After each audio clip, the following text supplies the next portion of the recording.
Kakagising ko nga lang pala mga mare. Charot lang, kanina pa ako gising. Habang tumatae nga pala ako mga mare, bigla ako may naisip ng pagkakakitaan. Kaya naman nagpahatid na ako mga mare sa malapit na grocery sa amin. Bagong-bago nga pala itong naisip ko mga mare at wala pa nakakagawa nito. Bumili na nga ako ng mga kakailanganin ko mga mare para hindi tayo maubusan ng stocks mamaya. Pagka uwi ko nga, inumpisan ko na agad magluto mga mare. Para naman marami tayong kitain ngayong araw. Wala talagang lugi dito sa small business na naisip ko. Dahil sa isang pack na to, 200 orders na ang magagawa ko dito mga mare. Kakaiba talaga tong fries ko mga mare. Dahil sinigang powder ang nilagay ko dito mga mare. Ito nga pala yung 70 pesos mga mare. Sobrang sulit na talaga. Sa sobrang mura nga nito mga mare, nanganganib pa ako malugi. Pero hindi na importante yun mga mare, basta marami tayong customers. Nakakatakam nga tong sinigang fries natin mga mare, for sure dadayuhin to. Hindi na talaga nakapaghintay ang mga customers natin mga mare. Kita niyo naman sa mga mukha ng mga customers natin mga mare na masaya sila. Sobrang nagustuhan nga nila yung sinigang fries natin mga mare. Ganda ko dito oh. Sino yun? Nasaan na yun? Bata, okay ka lang ba? Kanina ka pa kasi nakatayo dyan eh. Pwede mo ba ako tulungan? Tulungan saan? Nawawala kasi yung kwintas ko. Dito ko yun nawala. Bigay kasi yun ng nanay ko sa akin eh. O sige tara. Saan mo ba kasi yun uling nakita? Dito lang yun banda sa puno. Kwintas? Kanina pa ako paikot-ikot dito sa punong to. Wala namang kwintas eh. Sure ka ba? Bata? Walang yung batang yun na. Iniwan ako dito. Pinaglalaroan lang ata ako. Uwi na nga ako. Hi, Scarlett. Kagulat ka naman. Paano ka nakapasok dito sa bahay namin? Tara, hanapin na natin yung kwintas. Saan ka ba kasi pumunta kahapon? Bigla ka nawala eh. Hindi ko din alam eh. Oo, tara, hanapin na natin yung kwintas mo. Yay! Anong kulay ba kasi yun? Kulay silver yung kwintas. Silver? Kanina pa ako naghahanap dito. Parang wala naman silver na kwintas dito. Bata? Iniwan na naman ako. Andito ka lang palang bata ka? Ang ginagawa mo dyan? Nay, hinahanap ko yung kwintas ng batang kasama ko. Umuwi ka na. Magagabi na oh. Sige, Nay. Nay, yan ata yung kwintas na hinahanap ng bata. Ba't nasa iyo yan? Wala to anak. Tara, uwi na tayo. Nay, saan mo ba talaga galing yung kwintas na yan? Itong kwintas na to anak, special to sa akin dahil galing to sa kapatid ko. Kaso, namatay siya nung 9 years old siya. So yung bata kanina, siya yung tita ko na namatay? Oo anak, siya lang ang may favorite sa akin. Mga magulang namin, ayaw sa akin. Kaya sobrang mahal ko yun anak. Ang lungkot naman pala, Nay. Sobrang sakit lang. Sorry. Tama na yun, Nay. Nanay mo yung pumatay sa akin, Scarlett.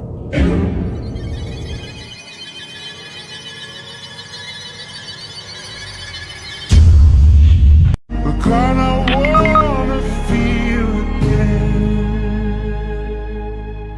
Oh God, I wanna feel again. Be, ano yun? Bakit sila nagkikiss? It must have been the wind. Hello, Be, tingnan nyo.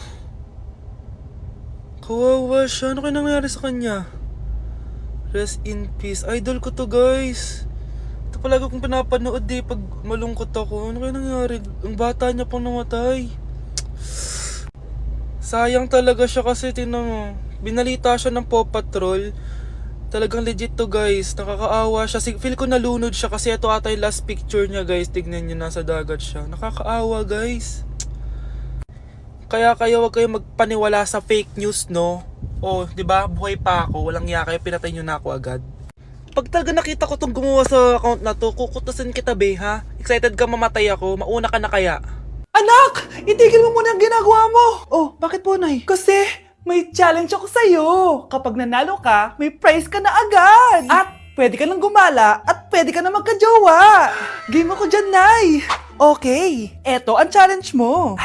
Kailangan mo lang i-battle flip to. Madali lang, di ba? Ay, yan lang. Basic. Go! Bakit ayaw? Hala, ang hirap naman neto.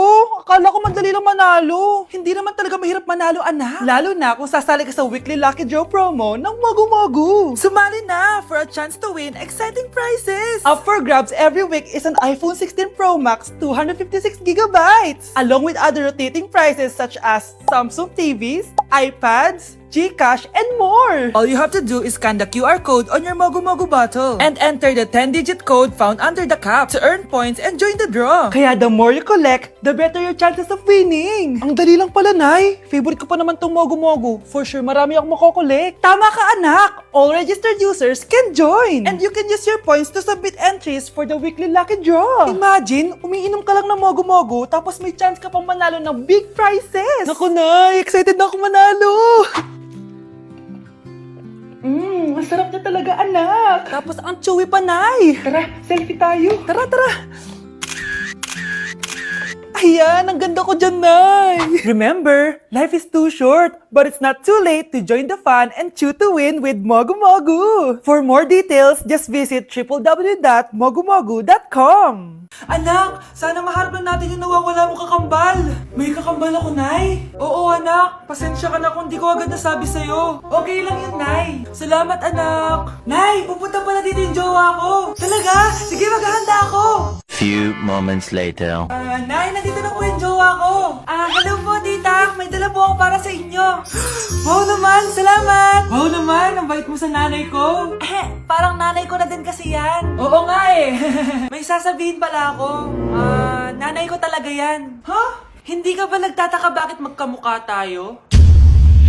Sana maharman natin yung nawawala mong kakambal.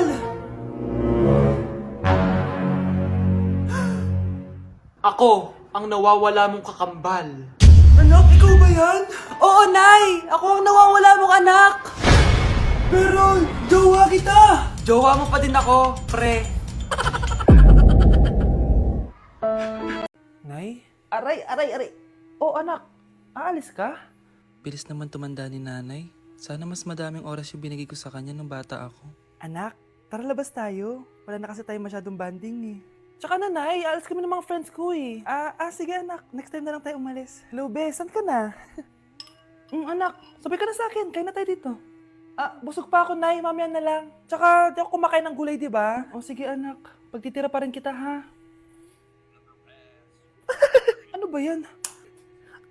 Ano ba yan, Nay? Anak, hindi ka ba natutulog? Tingnan mo nga yung tsura mo. Wala namang pasok bukas, di ba? Sige na, good night na. Patay mo ilaw, Nay. O sige anak, good morning. Sana gising ka din kapag gising ako. Anak, samahan mo ako magpa-check up?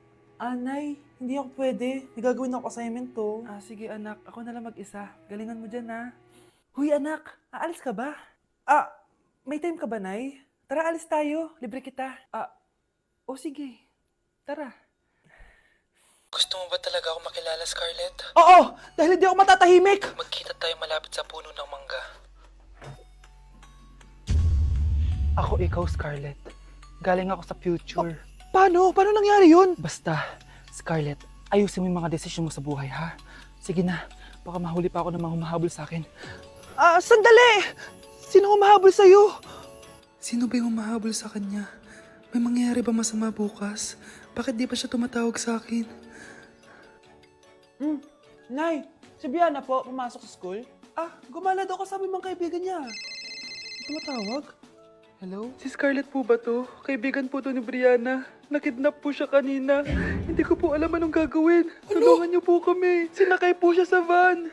Nay, si Brianna! Nakidnap! Diyos ko! Anong gagawin natin, anak? Bakit tayo mo sumagot? Sabihin mo sa akin anong gagawin ko? Nay! Nay! Saan pumunta si nanay? Scarlett, dyan ka lang ha. Pupuntahan ko yung mga kidnapper. Napakadelikado naman ang ginagawa mo, Nay! Diyos ko, anong gagawin ko? Hello? Buti naman tumawag ka na. Alam mo, kasalanan mo lahat to eh. Kung pinaalam mo sana na makikidnap si Brianna, hindi sana pinigilan ko siya. Scarlett, may malaki tayong problema. Nasa bahay niyo yung humahabol sa akin. Magtago ka na. Scarlett! Nay! Oo, Scarlett. Galing ako sa future. Ikaw ba yung humahabol sa isang Scarlett? Hindi ko na siya kailangan. Ikaw ang solusyon. Solusyon saan? Dahil sa paulit-ulit na pagbabalik niyo sa nakaraan, lalong lumalala ang sitwasyon namin. Hindi ko maintindihan. Kailangan mo na mamatay! Matagal na dapat kaming patay ni Brianna. Pilit mong binabalikan na nakaraan. Kaya ikaw ang papatayin ko. Nay! Panaginip lang pala lahat yun. O anak, okay ka lang? Si ate kasi panay puyat kaya ganyan siya. Nay, Brianna, buhay kayo? Oo ate, buhay kami. Anak, sumama ka na sa amin. Sumama kayo sa akin! Nasa 4th floor pala yung room namin. Okay, ba't pawis na pawis ka? Naglakad kasi ako, Bes, yung bahay namin hanggang dito. Ano? Ang layo ng bahay nyo dito, di ba? Paano mo kinaya yun, Bes? At least nakatipid ako, di ba? Sige, Be, kung saan ka masaya. Ano ba yun? Ba't ang asim? Sorry, Be. Ikaw yun, Scarlett? Wala ka ba deodorant, Be? Ikaw na lang mag-adjust, Be. Nagtitipid kasi ako. Mahal-mahal kasi ng mga deodorant. Maawa ka naman. Kahit yun na lang, Be. What if, wag ka muna huminga? Aw, Be, paano ka? Okay ka lang ba? Sakit ng paa ko, Bes. Di ako makalakad. Pilay na ata ako. O ayan, tipid pa more. Lakarin mo ulit yung bahay niyo, Be. Paano ako uuwi dito, Bes? Eh di mag-grab ka. Nagtitipid nga ako, Bes, di ba? Eh di sakto, Bes, kasi up to 15% cheaper ang ride sa Grab with their lowest fares ever on Grab Car Saver. Just open the app and kapag magbubook na kayo, just click on Grab Car Saver. May onting waiting time lang, pero sanay ka naman maghintay, di ba, Bes? Ba't mo kayo na-atake, Bes? Pero ang laki ng discount, Naman! Tapos may additional 10% off pa on every ride for 60 rides if you subscribe to Grab Ride Saver for as low as 99 pesos lang, Bes. Pwede mo pa ito magsabayin with Grab Car Saver kaya makakatipid ka talaga. Ang sulit pala niyan, Bes. Eh di go na, tara na. Mag-book ka na. Tara na, Bes. Nandito na si Kuya. Hello po, ma'am. Grab po. Bes, sakay na. Kayo ata yung pilay, hindi ako. Uy, Be, gala naman tayo minsan. Punta tayo Tagaytay. True, Be. Ang ganda ng bagong bukas na coffee shop doon. Ang sarap mag-story. Tara na, pwede ako bukas. Tara na, mga 5:30 AM kita na tayo sa bus station, ha. Baka drawing na naman to, ha. Matutuloy yan, Be. Nakapag-alarm na nga ako, eh. Gigising ako, promise. Nasaan na ba yung mga yun? 6 AM na. Oh, alas na tong bus papuntang Tagaytay, ha. Puro kayo drawing, ha. Teka lang. Ito ba yun? Ano ba yan, Be? Bakit ka tumatawag? Ano na, Be? 6 AM na. Akala ko mapupunta na Tagaytay. Hindi ako pinayagan eh. Sorry, Be. Hindi ka pinayagan o tinatamad ka lang? Baka gusto mo sabihin ko sa nanay mo na 3 subject yung bagsak mo. Ito na nga, Be. Maliligo na ako. Wait mo lang ako, ah. Ay, yung isa pa. Hello, Be. Hindi ako makakapunta. May sakit ako. Sakit. Lalong lalala yung sakit mo, Be, kapag nalaman ng nanay mo na boyfriend mo yung anak ng kaaway niya. Ay, Be, magaling na pala ako. Nakakalakad na ako. 5 minutes nandyan na ako, ah. Madali lang pala kayo kausap eh. Let's go, Tagaytay! Okay, class! Na-miss nyo ba ako? Bumalik na si ma'am! At dahil first meeting natin, hindi muna ako magli-lesson. Gusto nyo ba yon? Ma'am, pwede po kami kumain sa kantin? Sure! Oh, yung mga gustong kumain, kumain na. Gawin nyo na lahat ng gusto nyong gawin. Basta, today lang yan ha. Next week, magli-lesson na tayo. Grabe, ang bait talaga ni ma'am, no? True, be. Kaya favorite ko yan si ma'am eh. Tara na, kain na tayo. Okay, class. What is the powerhouse of the cell? Scarlett? Ano ba yun? Starts with letter M. Mitochondria? Very good! Kaya mo naman pala eh. Thank you, ma'am. O, class, mag-e-exam kayo ha. Dinalian ko na to para sa inyo. Lahat ng nasa lesson natin, nandito. Okay, get 1 and pass. Oo nga, ang dali lang. Makaka-perfect pa ata ako. A few moments later. Okay, time's up. Pass your papers. Wow naman, lahat kayo nakakuha ng high score. Pag pinaluha mo ang nanay mo, tandaan mo, may kabayaran ang bawat luha niya. Isipin mo ito, noong maliit ka pa, ilang beses ka bang umiyak sa gabi? Ilang beses kang nagkasakit at nag-alala siya? Ilang beses kang nagutom at tiniis niya ang sarili niyang gutom para lang may maihain sa'yo? Pero ngayon, sino ang lumuluha? Ganun. Pag sumagot ang bata, bastos agad. Hindi ba pwedeng nagpapaliwanag lang? Hindi ba natin kaya makinig? Lalo na kung ang bata... Si Mr. Alarcon lang ang nakakuha ng 98 sa exam. Oh, ano kayo yan? Mga bobo! Tapos kayong lahat, perfect kayo. Yan, ang yabang kasi. Buti nga sa kanya. Mr. Alarcon, bakit may bulak ka sa tenga?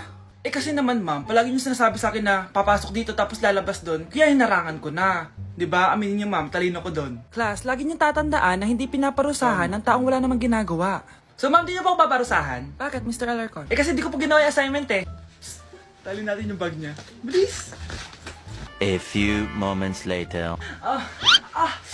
Unyes! Sino nagtal ng bag ko? Tubuan sana ng bike sa mukha yun. Ako na po, ma'am. Kuya, galingan mo ah.